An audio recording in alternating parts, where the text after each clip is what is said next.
السلام علیکم ڈرامے بازینس، کیسے ہیں آپ سب؟ ویلکم آن ڈرامے باز۔ آج کی اس ویڈیو میں ہم ڈرامہ سیریل پریزاد ایپیسوڈ 2 کے بارے میں بات کریں گے، تو چلیے ویڈیو شروع کرتے ہیں۔ جی تو ڈرامے بازین، جیسا کہ لاسٹ ایپیسوڈ میں مرزا صاحب کو پریزاد کا شوکی کے لیے لکھا گیا لو لیٹر ملتا ہے، جس پہ وہ غصے سے پریزاد کے گھر جاتے ہیں کہ بڑا بھائی دروازہ کھولتا ہے اور پورے محلے کو دیکھ کر گھبرا جاتا ہے کہ کیا ہوا، سب ٹھیک تو ہے؟ جس پہ مرزا صاحب کہتے ہیں کہ ابھی بلاؤ پریزاد کو، اور پریزاد کے آتے ہی مرزا صاحب بہت غصے سے اس کو وہ لیٹر دکھا کر کہتے ہیں کہ یہ تمہاری لکھائی ہے، جس پہ پریزاد کہتا ہے کہ جی یہ لکھائی تو میری ہے مگر، اور ساتھ ہی زناٹے دار تھپڑ پریزاد کے منہ پر مرزا صاحب مار دیتے ہیں اور کہتے ہیں کہ اگر میں چاہوں تو ابھی پولیس بلوا سکتا ہوں، لیکن تم لوگوں سے میری 30 سال پرانی محلے داری ہے، اگر تم مجھے دوبارہ میرے گھر کے آس پاس نظر آئے تو اس کے ذمہ دار تم خود ہوگے۔ مرزا صاحب کے جاتے ہی دونوں بڑے بھائی پریزاد کو مارنے لگ جاتے ہیں کہ بہت مشکل سے اس کی بہن پریزاد کو ان کی مار سے بچاتی ہے اور اندر لے جاتی ہے۔ اگلے دن شوکی کو اس کا چمچہ رات کو ہونے والی کارروائی کے بارے میں بتاتا ہے اور کہتا ہے کہ پریزاد نے آپ کا نام تک نہیں لیا، جس پہ شوکی بھی کہتا ہے کہ یہ ٹھیک نہیں ہوا اس کے ساتھ۔ یہاں گھر پہ سعیدہ پریزاد سے بار بار پوچھتی ہے تو پریزاد اس کو بتاتا ہے کہ لکھائی تو میری تھی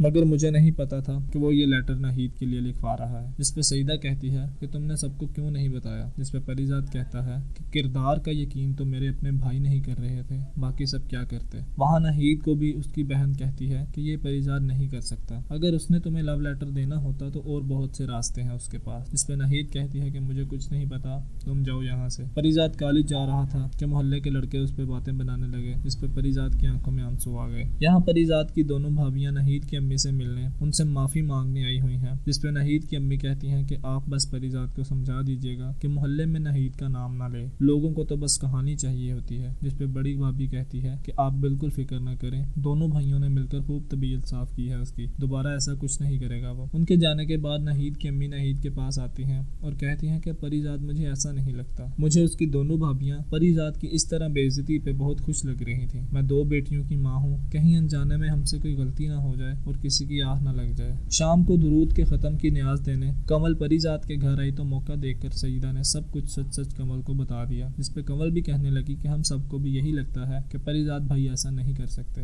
شام کو پریزاد گھر آیا تو دونوں بھابیاں اس پہ طنز کرنے لگیں اور باتیں بنانے لگیں کہ جب ہی دروازے پہ دستک ہوئی تو سعیدہ نے دروازہ کھولا تو ماجد بھائی کو دیکھ کے سلام کیا اور اس نے پریزاد کا پوچھا تو سعیدہ نے کہا کہ میرا بھائی ایسا نہیں ہے، آپ جانتے ہیں اسے، اس پہ ماجد بھائی نے بھی اس بات میں سر ہلایا اور چلے گئے۔ اگلے دن پریزاد بس کے انتظار میں کھڑا تھا کہ شوکی وہاں آ گیا اور کہنے لگا کہ بھائی مجھے معاف کر دے، تو نے میرا نام نہ بتا کر مجھ پہ بہت بڑا احسان کیا ہے، جس پہ پریزاد نے کہا کہ بھول جاؤ سب کچھ، جس پہ شوکی نے کہا کہ نہیں پریزاد، مجھے شک ہے کہ اس دن چھت پہ کوئی اور بھی تھا، کیونکہ میرا نقاب کھل گیا تھا اور ناہید نے مجھے دیکھا بھی تھا، پھر بھی اس نے تجھے مروا دیا، وہ اتنی شریف نہیں ہو سکتی۔ پریزاد بس آتے ہی وہاں سے چلا گیا۔ کالج جا کر پریزاد شوکی کی ناہید کے بارے میں بولی گئی باتیں سوچ سوچ کے پریشان ہو رہا تھا۔ یہاں گھر پہ رشتے والی بوا آئی ہوئی ہے اور سعیدہ کے لیے رشتے کا بتاتی ہے، یہ سب سن کر سعیدہ پریشان ہو جاتی ہے اور دوسرے کمرے میں چلی جاتی ہے۔ وہاں پریزاد پریشانی کی حالت میں ناہید کے کالج چلا جاتا ہے اور ناہید کا پیچھا کرنے لگ جاتا ہے، اور کافی دیر پیچھا کرنے کے بعد پریزاد ایک ہوٹل جاتا ہے اور دیکھتا ہے کہ وہاں ماجد اور ناہید بیٹھے ہیں۔ پریزاد کو دیکھتے ہی دونوں کا رنگ اڑ جاتا ہے کہ ناہید سب کچھ سچ سچ بتاتی ہے کہ ماجد میرے گھر رشتہ بھیجنے ہی والا تھا، اگر میں شوکی کا نام لے لیتی تو ہمارا رشتہ بھی نہ ہوتا اور سب لوگ مجھ پر باتیں بناتے، لیکن آپ کا نام آتے ہی سب خود ہی سمجھ گئے کہ میرا اور آپ کو تو ہو ہی نہیں سکتا،